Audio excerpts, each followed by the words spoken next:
പരിശുദ്ധാത്മാവേ എന്നിൽ വന്നു നിറയണമേ.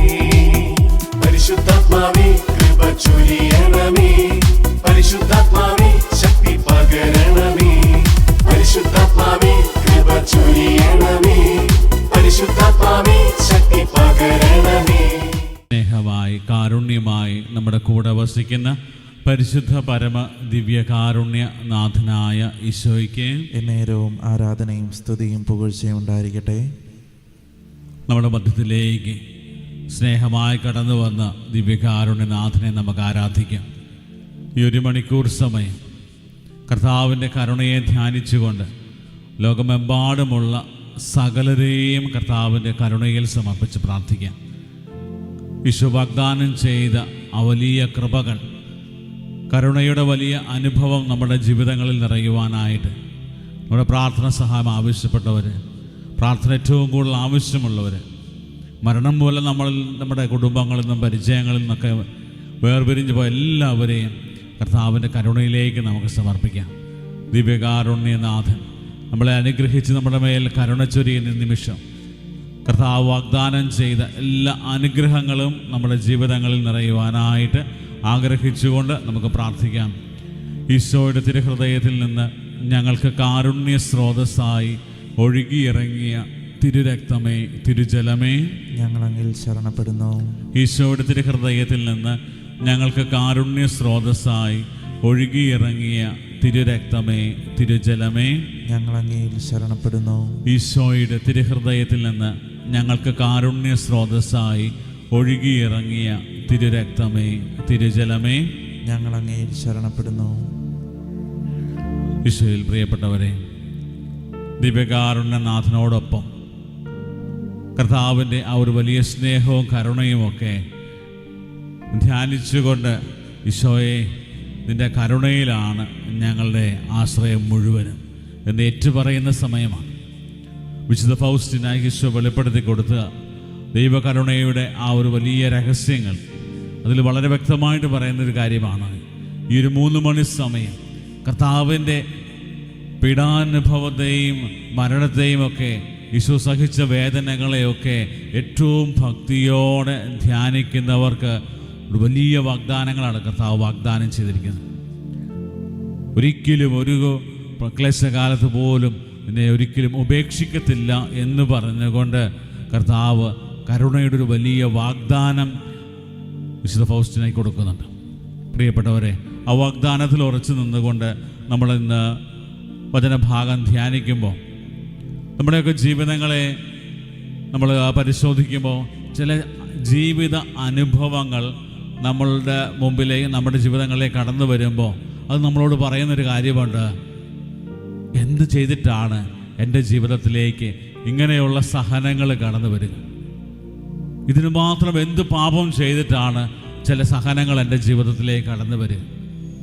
അവിടെയൊക്കെ അങ്ങനെയുള്ള അനുഭവങ്ങളുടെ മതി. ചിലപ്പോൾ രോഗത്തിൻ്റെ അവസ്ഥയായിരിക്കാം, അല്ലെങ്കിൽ നമ്മുടെ എന്തെങ്കിലും ജീവിതത്തിൽ അനുഭവിക്കാൻ തടസ്സങ്ങളാകാം, അല്ലെങ്കിൽ കുടുംബ ബന്ധങ്ങളിലുണ്ട വിള്ളലുകളൊക്കെ ആകാം, അല്ലെങ്കിൽ ആഗ്രഹിച്ച പല സ്വപ്നങ്ങളും നടക്കാതെ പോകുമ്പോൾ പലപ്പോഴും നമ്മൾ ചോദിക്കാറുള്ള ചോദ്യമാണ്, കർത്താവേ എന്തുകൊണ്ടാണ് എൻ്റെ ജീവിതത്തിൽ ഇങ്ങനെ?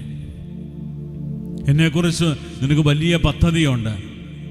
എൻ്റെ നാശത്തിനുള്ള പദ്ധതിയല്ല, ക്ഷേമത്തിനുള്ള പദ്ധതിയാണ് എന്ന് കൃത്യമായിട്ടും വചനത്തിൽ പറഞ്ഞിട്ടും പലപ്പോഴും ജീവിതത്തിൻ്റെ ഈ ഒരു അവസ്ഥകളിലൂടെ കടന്നു പോകുമ്പോൾ ഞാൻ ധ്യാനിക്കുകയും പ്രാർത്ഥിക്കുകയും ഞാൻ ചോദിക്കുകയും ചെയ്യുന്ന ചോദ്യം ഇതാണ്, കർത്താവേ എന്തുകൊണ്ടാണ് എൻ്റെ ജീവിതത്തിൽ ഇങ്ങനെയൊക്കെ? ഇതുപോലെ ദൈവത്തിൻ്റെ ആ ഒരു ശുശ്രൂഷയിൽ ദൈവത്തിൻ്റെ പ്രവാചകന്മാരായി ഇസ്രായേൽ ജനത്തെ നയിച്ച ഓരോ പ്രവാചകന്മാരും ദൈവത്തോട് ചോദിച്ച ചോദ്യമുണ്ട്, നിനക്ക് വേണ്ടി ഇതുപോലെ നിൻ്റെ ശബ്ദമായിട്ട് മാറിയ ഞങ്ങളുടെ ജീവിതങ്ങളിൽ ഇതുപോലെ സഹനങ്ങൾ എന്തുകൊണ്ട് നീ തന്നു? ഇതിനും ഭേദം മരിക്കുന്നതാണെന്ന് പോലും ഏറ്റു പറഞ്ഞ, അല്ലെങ്കിൽ ദൈവത്തോട് പരാതി പറഞ്ഞ പ്രവാചകന്മാരെ നമുക്ക് കാണാൻ പറ്റും. പ്രവാചകന്മാരുടെ ഗണത്തിൽ ഏറ്റവും കൂടുതൽ വേദന അനുഭവിച്ചൊരു പ്രവാചകനാണ് ജെറമിയ പ്രവാചകൻ. ജെറമിയ പ്രവാചകൻ്റെ പുസ്തകം 33-ാം അധ്യായം അതിൻ്റെ 3-ാം തിരുവചനം എപ്രകാരം പറയുന്നു, എന്നെ വിളിക്കുക, ഞാൻ മറുപടി നൽകും. നിന്റെ ബുദ്ധിക്ക് അതീതമായ മഹത്വവും നിഗൂഢമായ കാര്യങ്ങൾ ഞാൻ നിനക്ക് വെളിപ്പെടുത്തും. പ്രിയപ്പെട്ടവരെ, ഇതുപോലെ സഹനത്തിൻ്റെ എരുതിയിലൂടെ നമ്മൾ കടന്നു പോകുമ്പോഴും കർത്താവ് പറയുന്ന കാര്യം, നീ എന്നെ വിളിക്കും. നീ വിശ്വസിക്കുന്ന നിന്റെ ദൈവമായ ഞാൻ സാധാരണക്കാരായ ഒരു വ്യക്തിയല്ല, സർവശക്തനാണ്. നിന്റെ ജീവിതത്തിൽ എന്തുമാത്രം പ്രശ്നങ്ങളുണ്ടോ, പ്രതിസന്ധികളുണ്ടോ, അത് പരിഹരിക്കാൻ ശക്തനായവനാണ് നിന്റെ ദൈവം. ആ ദൈവമാണിത്. പ്രിയപ്പെട്ടവരെ, ഇന്ന് ഈ ആൾധാരയിൽ നമ്മുടെ കൂടെ വസിക്കുന്നത്, വിശുദ്ധ കുർബാനയായി നമ്മുടെ കൂടെ വസിക്കുന്നത്. കാരണം നമ്മൾ ഓരോ ദൈവത്തെ സ്നേഹിച്ച് ദൈവത്തെ വിളിച്ചപേക്ഷിക്കുമ്പോൾ കർത്താവിന് നമ്മളോട് കരുണ കാണിക്കാതിരിക്കാൻ പറ്റത്തില്ല, നമ്മുടെ പ്രാർത്ഥനകൾ ചെവിക്കൊള്ളാതിരിക്കാൻ പറ്റത്തില്ല. അതുകൊണ്ട് വചനം നമ്മളെ ഓർമ്മിപ്പിക്കുന്ന കാര്യമാണ്, നീ എന്നെ വിളിക്കുക, എന്നെ വിളിക്കുക, ഞാൻ മറുപടി നൽകും. നിന്റെ ബുദ്ധിക്ക് അതീതമായ മഹത്വവും നിഗൂഢമായ കാര്യങ്ങളും ഞാൻ നിനക്ക് വെളിപ്പെടുത്തും. അപ്പോൾ നമ്മൾ ചിലപ്പോൾ ചിന്തിക്കുന്ന ചില കാര്യങ്ങളുണ്ട്, അതായത് നമ്മുടെ ബുദ്ധിക്ക് അനുസരിച്ച് ഇതെല്ലാം കറക്റ്റാണ്. പക്ഷേ മനുഷ്യൻ ചിന്തിക്കുന്നത് പോലെയല്ല ദൈവം പ്രവർത്തിക്കുന്നത്. അതിനപ്പുറത്താണ്. ദൈവത്തിൻ്റെ സ്നേഹവും ദൈവത്തിൻ്റെ കാഴ്ചപ്പാടും ദൈവത്തിൻ്റെ വെളിപ്പെടുത്തലുകളുമൊക്കെ മനുഷ്യൻ്റെതിൽ നിന്ന് വളരെ വ്യത്യസ്തമാണ്. വചനത്തിലുടനീളം നമ്മൾ കാണുന്ന ഒരു കാര്യം ഇതാണ്, അതായത് മനുഷ്യൻ്റെ കാൽക്കുലേഷൻസ് എല്ലാം തെറ്റിപ്പോയെങ്കിലും അതിനെയൊക്കെ തോൽപ്പിക്കുന്ന രീതിയിലുള്ള ഒരു കണക്ക് കൂട്ടലുകളാണ് ദൈവത്തിൻ്റേത്. 103-ാം സങ്കീർത്തനം അതിൻ്റെ 13-ാം തിരുവചനം പറയുന്നു, പിതാവിന് മക്കളോടെന്ന പോലെ കർത്താവിന് തൻ്റെ ഭക്തരോട് അലിവ് തോന്നുന്നു. പിതാവിന് മക്കളോടെന്ന പോലെ കർത്താവിന് തൻ്റെ ഭക്തരോട് അലിവ് തോന്നുന്നു. ഇതുപോലെ ഒത്തിരിയേറെ ചോദ്യങ്ങൾ ഉന്നയിച്ചുകൊണ്ട് ജീവിതത്തിൻ്റെ ഈ ഒരു കഠിനമായ പരീക്ഷണങ്ങളിലൂടെയൊക്കെ നമ്മൾ കടന്നു പോകുമ്പോൾ, കർത്താവിനെ വിളിച്ചപേക്ഷിക്കുമ്പോൾ, കർത്താവിൽ അഭയം പ്രാപിച്ച് കർത്താവിൽ ആശ്രയിച്ചുകൊണ്ട്, കർത്താവെ ഇതിനെൻ്റെ ജീവിതത്തിലേക്ക് ഈ ഒരു സഹനത്തിൻ്റെ എരുതിയിലൂടെ ഞാൻ നടന്നു പോകുമ്പോൾ എനിക്കൊരു വാതിൽ തുറന്നു തരണമേ, രക്ഷപ്പെടാൻ വേണ്ടി ഒരു വാതിൽ തുറന്നു തരണമേ എന്ന് നമ്മൾ പ്രാർത്ഥിക്കുമ്പോൾ പിതാവിന് മക്കളോടെന്ന പോലെ കർത്താവിന് തൻ്റെ ഭക്തരോട് അലിവ് തോന്നുന്നു. കാരണം കർത്താവ് ആർദ്രഹൃദയനും ക്ഷമാശീലനുമാണ്, ക്ഷമാശീലനും സ്നേഹനിധിയുമാണ്. അതിന് വിപരീതമായിട്ട് പ്രവർത്തിക്കാൻ കർത്താവിന് പറ്റത്തില്ല. ഇതുപോലെ സ്നേഹം തരുന്ന ഒരു ദൈവത്തെയാണ് നമ്മൾ ആരാധിക്കുന്നതും നമ്മൾ വിശ്വസിക്കുന്നതും. ദൈവത്തിൻ്റെ മറ്റൊരു പേരായ ദൈവത്തിൻ്റെ കരുണ മനുഷ്യൻ്റെ ബുദ്ധിക്കും മനുഷ്യൻ്റെ ചിന്തയ്ക്കുമൊക്കെ ഒരിക്കലും ഗ്രഹിക്കാൻ പറ്റാത്തതാണ്, അതിനപ്പുറത്താണ്. 99-നെയും മരുഭൂമിയിൽ വിട്ടിട്ട് നഷ്ടപ്പെട്ടു പോയതിനെ തേടിപ്പോകുന്ന ദൈവത്തിൻ്റെ ആ ഒരു വലിയ സ്നേഹം, കരുണ, ദൈവത്തിൻ്റെ കണക്ക് കൂട്ടലുകൾ. പ്രിയപ്പെട്ടവരെ, ഇന്ന് ദിവ്യകാരുണ്യനാഥൻ്റെ സന്നിധിയിൽ കർത്താവിൻ്റെ കരുണയെ ധ്യാനിച്ചുകൊണ്ട് നമ്മളായിരിക്കുന്ന ഈ നിമിഷം നമുക്കും പ്രാർത്ഥിക്കാം. കർത്താവേ, ജീവിതത്തിൻ്റെ പ്രതിസന്ധി ഘട്ടങ്ങളിലൂടെ ഞങ്ങൾ കടന്നു പോകുമ്പോൾ ഇനി എങ്ങനെ മുൻപോട്ട് പോകുമെന്ന് പോലും ആകുലപ്പെട്ടുകൊണ്ട് കർത്താവേ ഞങ്ങൾ മുന്നോട്ട് പോകുമ്പോൾ ഞങ്ങൾക്ക് അഭയം നീ മാത്രമാണ്, ഞങ്ങൾക്ക് ആശ്രയിക്കാൻ നീ മാത്രമേ ഉള്ളൂ.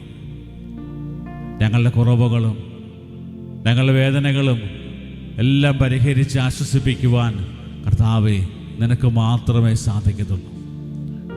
ഒരു ദൈവവിശ്വാസം, ഒരു ദൈവ പൈതലിൻ്റെ ഏറ്റവും വലിയ വിശ്വാസം ഇതാണ്.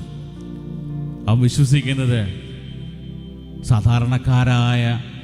സാധാരണക്കാരനായ ഒരു വ്യക്തിയിലല്ല, മറിച്ച് സർവശക്തനും പരിപാലകനും സകലത്തിൻ്റെയും സൃഷ്ടാവും എല്ലാ കൃപകളുടെയും ദാതാവുമായ സ്നേഹമുള്ള കരുണയുള്ള ദൈവത്തിലാണ്. പ്രിയപ്പെട്ടവരെ, അപ്രകാരം നമ്മുടെ ജീവിതങ്ങളെ നമുക്ക് ക്രമപ്പെടുത്താൻ തുടങ്ങുമ്പോൾ നമുക്ക് ദൈവം നമ്മുടെയൊക്കെ ജീവിതങ്ങളിലേക്ക് കരുണ ചൊരിയുന്ന അനുഭവങ്ങൾ നമുക്ക് കാണുവാനായിട്ട് പറ്റും. 57-ാം സങ്കീർത്തനം അതിൻ്റെ 2-ാം തിരുവചനം ഇപ്രകാരം പറയുന്നു, അത്യുന്നതനായ ദൈവത്തെ ഞാൻ വിളിച്ചപേക്ഷിക്കുന്നു, എനിക്ക് വേണ്ടി എല്ലാം ചെയ്തു തരുന്ന ദൈവത്തെ തന്നെ. അത്യുന്നതനായ ദൈവത്തെ ഞാൻ വിളിച്ചപേക്ഷിക്കുന്നു, എനിക്ക് വേണ്ടി എല്ലാം ചെയ്തു തരുന്ന എൻ്റെ ദൈവത്തെ തന്നെ. പ്രിയപ്പെട്ടവരെ, നമ്മുടെ ജീവിതങ്ങളിൽ എപ്പോഴും ഒരു പരിഹാരം കാണുവാൻ ശക്തനായ ആ ദൈവത്തെയാണ് നമ്മൾ ദിവ്യകാരുണ്യത്തിൽ ആരാധിക്കുന്നതും നമ്മുടെ ചങ്കോട് ചേർത്ത് നമ്മൾ വിശ്വസിക്കുന്നതും. ഒരു വലിയ ബോധ്യത്തോടെ കർത്താവേ, പൂർണ്ണമായും നിൻ്റെ കൃപയിലും കാരുണ്യത്തിലും ഞങ്ങൾ ശരണം വയ്ക്കുന്നു എന്ന് ഏറ്റു പറഞ്ഞുകൊണ്ട് ലോകം മുഴുവനെയും കർത്താവിൻ്റെ കരുണയിലേക്ക് സമർപ്പിക്കാം. നിരവധി ആളുകൾ കർത്താവിൻ്റെ കരുണയ്ക്ക് വേണ്ടി പ്രാർത്ഥിക്കുന്നുണ്ട്. പ്രാർത്ഥന, സഹായങ്ങൾ, ആവശ്യങ്ങൾ, നിയോഗങ്ങൾ സമർപ്പിച്ചവരുണ്ട്. ഒത്തിരിയേറെ പ്രതിസന്ധി ഘട്ടങ്ങളിലൂടെ കടന്നു പോകുന്നവർ, രോഗത്തിൻ്റെ കഠിനമായ മാരകമായ രോഗത്തിൻ്റെ അവസ്ഥകളിലൂടെ കടന്നു പോകുന്നവർ, വൈദ്യശാസ്ത്രം പോലും കൈവിട്ടവർ, കടബാധ്യതകളുടെ നടുവിലൂടെ കടന്നു പോകുന്നവർ, സാമ്പത്തികമായ ഞെരുക്കത്തിൻ്റെ കഷ്ടതകളുടെ നടുവിലൂടെ പോകുന്നവർ, കുടുംബ ബന്ധങ്ങളിൽ വിള്ളലുകൾ വീണിട്ട് യാതൊരു സന്തോഷവും സമാധാനവും ഇല്ലാതെ കഷ്ടപ്പെടുന്ന നിരവധി ആളുകൾ, കൊടുക്കലുകളും വാങ്ങലുകളും ഒക്കെ തടസ്സപ്പെട്ടിരിക്കുന്ന മക്കളുണ്ട്. അവരെല്ലാം കർത്താവിൻ്റെ കരുണയിലേക്ക് സമർപ്പിക്കാം. ദൈവത്തിൻ്റെ ആ ഒരു വലിയ കരുണ ഈ ലോകം മുഴുവനും നിറയുവാനും നമ്മുടെയൊക്കെ വിശ്വാസം ആഴപ്പെടുത്തുവാനും കർത്താവിലുള്ള വിശ്വാസം ഏറ്റുപറഞ്ഞ് അത് ആഴപ്പെടുത്തി കർത്താവെ, പൂർണ്ണമായും ഞങ്ങൾ നിന്നിൽ അഭയം പ്രാപിക്കുന്നു എന്ന് ഏറ്റുപറഞ്ഞുകൊണ്ട് പ്രാർത്ഥിക്കാം. ദിവ്യകാരുണ്യനാഥൻ്റെ ആശീർവാദം സ്വീകരിക്കുവാനായിട്ടൊരുങ്ങുന്ന സമയം ഒരിക്കൽ കൂടി നമ്മുടെ എല്ലാ പ്രാർത്ഥനകളും നിയോഗങ്ങളും സമർപ്പിക്കാം. നമ്മുടെ പ്രാർത്ഥന ആവശ്യപ്പെട്ടവരെയും പ്രാർത്ഥന ഏറ്റവും കൂടുതൽ ആവശ്യമുള്ളവരെയും കർത്താവിൻ്റെ കരുണയിലേക്ക് സമർപ്പിക്കാം.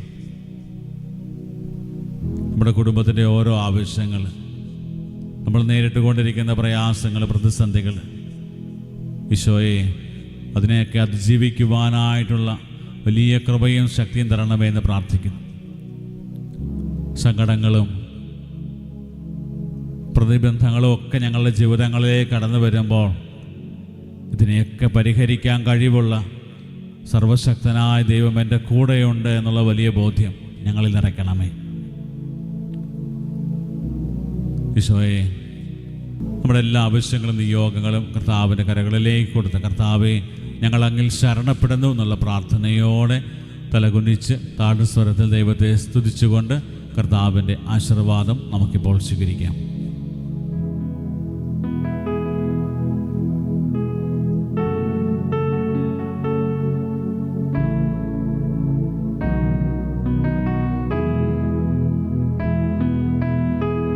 പരിശുദ്ധ പരമമാം ദിവ്യകാരുണ്യമേ, എന്നുമെന്നും അങ്ങേക്കാരാധന. പരിശുദ്ധ പരമമാം ദിവ്യകാരുണ്യമേ, എന്നുമെന്നും അങ്ങേക്കാരാധന.